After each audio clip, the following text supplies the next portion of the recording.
with all the discourse online this week, I thought I'd really like to make a video talking about gear and gear acquisition, and does it really matter when it comes to making pictures. Now, we've probably all seen the discourse online about this camera's coming out and should I swap this camera for this camera, or should I wait for this announcement? Is this better than this? What will this, the specs, and there's so much going on, it's so busy. And I thought I'd talk about my story with camera gear and how I navigated past that point of worrying about what's in my hand and actually starting to worry about what I'm taking pictures of. In 2014, when I first started getting into photography, I had in my mind that I was going to get the best camera at the time, which was a Canon 5D Mark III, which, if anyone has been around making pictures for long enough, they know that that was the one, and it came with such a hefty price tag. And as a 21-year-old, I sacrificed everything to get this camera. I mean, I worked crazy hours in a job I didn't like to ultimately buy the camera. Was it worth it? Absolutely. It changed my life. I got umpteens amount of work from it.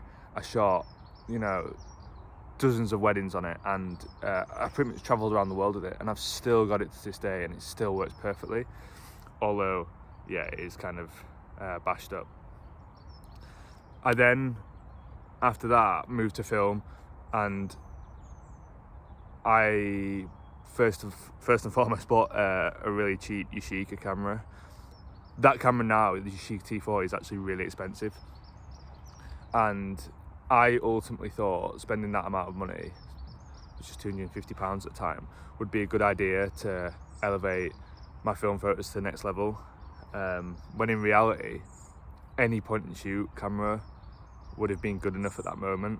And that's probably where a lot of people kind of go wrong. They see the brands and they see the model names and they see the specs, and they're all of a sudden blindsided, which, as I say, I have totally fallen into trap with before.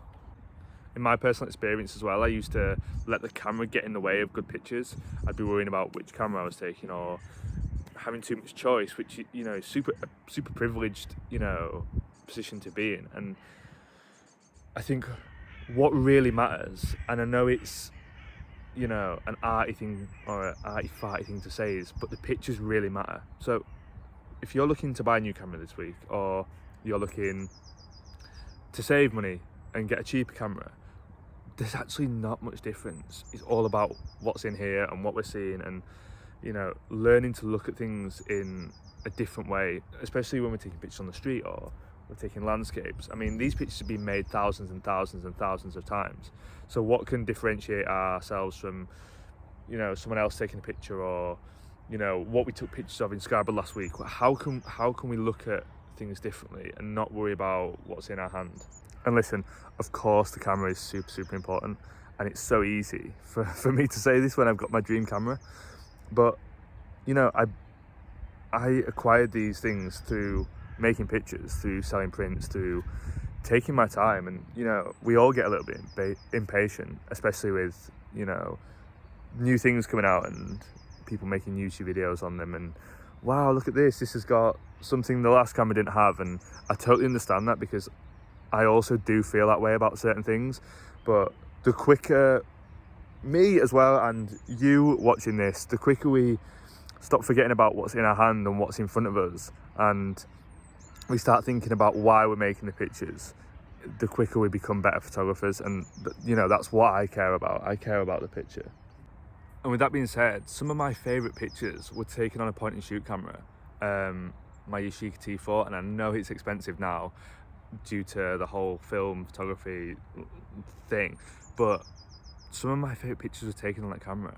And I thought today I'd just slip some of these in at the back, just to show you that, as I say, even myself, this is about me as well. We spend so much time worrying about the lenses and worrying about the specs and worrying about this and that, and we get distracted from what we're all here for, and it's making pictures, whether it's you're making portraits, or you're making wedding photographs, or you're making street photography, or you're taking pictures of your family, or your dog or your kids, I mean, they're your family as well, but whatever, it's all about the pictures. You know, so many people always say to me, oh, what camera should I buy? And I say, buy the cheapest camera that does the best job, and then spend the rest of the money on traveling, on printing, on buying film, on, you know, getting the train somewhere, on putting fuel in your car, on, you know, whatever. But as long as you're out there making pictures, the camera almost becomes irrelevant in the end. And I think that's what we all have to remember. So if you're listening to this and you're struggling about what camera you want to buy, or struggling about switching from this to this, and, you know, I've been asked about it this week, you know, no, let's just get on with photography. Of course, find the right camera for you, experiment, buy, sell cameras, flip them, whatever. But once you find that one, let's get down to making some pictures, because that's all we care about, and that's why we started making pictures. So enjoy the point and shoot photos after me rambling, and yeah.